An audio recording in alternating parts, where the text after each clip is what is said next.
কি গো, আজকে তো প্রচন্ড গরম পড়েছে। রান্না বান্না করেছো না করনি? 42 ডিগ্রি চলছে, 42 ডিগ্রি, ভাবতে পারছিস? আবার বলছিস কতটা কি গরম পড়েছে। 42 ডিগ্রি মানে বুঝিস?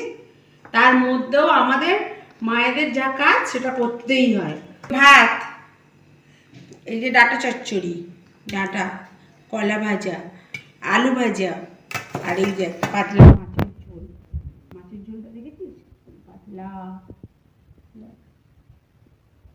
মাছের ঝোল। আর এই যে ভাই খায় না বলে ভাইয়ের জন্য ডালের সঙ্গে আলু ভাজি, একটু ডাল, পাতলা ফোড়ন দিয়ে ডাল করেছি।